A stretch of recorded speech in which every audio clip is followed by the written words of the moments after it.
Everybody, my name is Alex Thornton.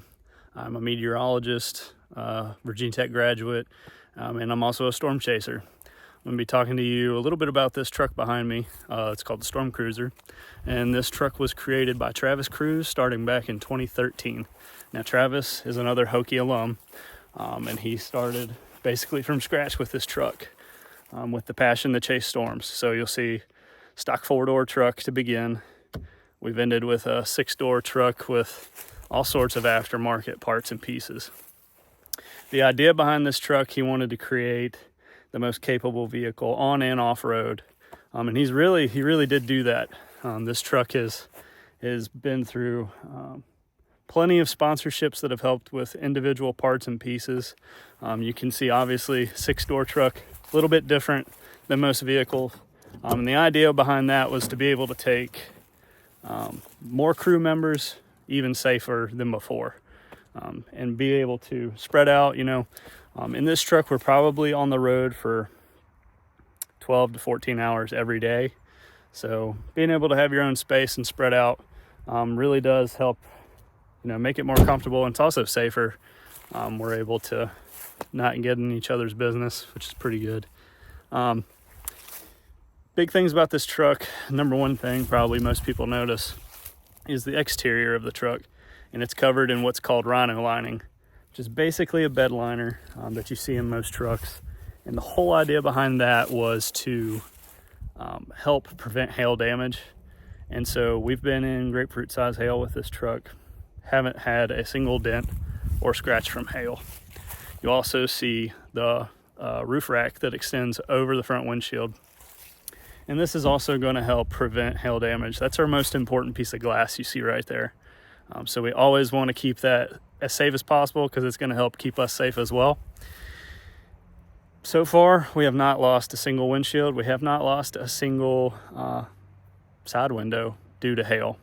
Other things about this truck, custom-made front and rear bumper, both by Iron Cross. This one's got a winch in the front of it.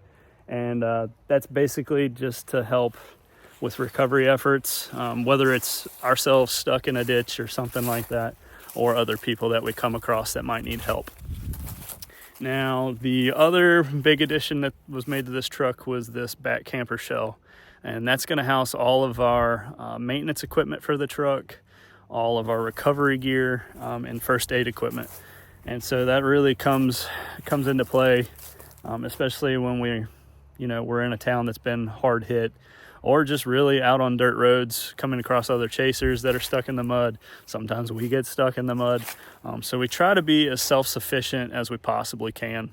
Like I stated before, this truck, the idea behind it was to be the most capable on and off road. And so these are just ways that it's living up to that. So you see all the tow ropes back here. We've got vault truck vault drawers that are in the back, and those hold so much equipment. We've also got other maintenance equipment back here, first aid equipment. We've got a cooked stove. Eating McDonald's every night isn't the healthiest idea, so we try to cook on the side of the road sometimes as well. You'll also notice the football. Like I said, 12 to 14 hours a day. It gets to be a bit much, so physical fitness every once in a while is really important to work in.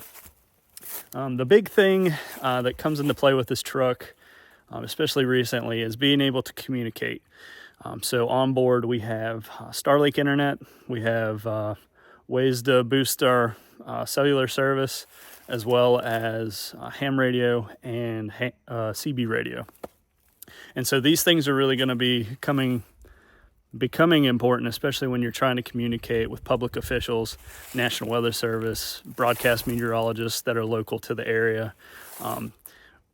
Being able to have timely communication with them is very important, especially in the warning process, helping with that or verifying whatever the warning might be. A couple of things you'll see on the interior of the truck, especially up in the front. We've got ways to mount cameras. Generally, there's a pretty decent sized camera up in the front. Sometimes there's GoPros all over the top of this truck. And that's mainly just to document. We might even get into live streaming as well this year. So if you feel inclined, you can follow us on Facebook, and we'll eventually start live streaming stuff. At least that's the goal. We've also got a computer. That's how we view all of our data. And that helps us make smarter decisions as storm chasers. It also helps us figure out what we're looking at sometimes. Sometimes storms don't always look pretty. Sometimes they're pretty grungy. And being able to have that service and being able to look at real-time radar data is very important. So the Starlink internet has come in very clutch this year. Other than that, that's basically the gist of the truck. The extra things we've got, you can see there's a camera there in the window. There's one in each window, and there's actually one in the rear.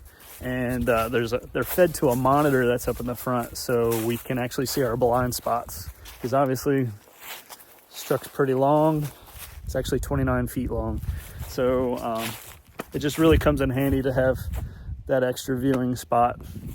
But other than that, that's basically the gist of this truck. Like I said, you can follow along. You can find us on Facebook, just at Stormcruzzer. We'll also be putting things on YouTube from time to time. But I hope that answered some questions. If you have any more questions, like I said, you can find us on Facebook at Stormcruzzer. You can also send us an email. It's just stormcruiser@gmail.com. Thanks for listening, and feel free to reach out. Thank you. Have a good day.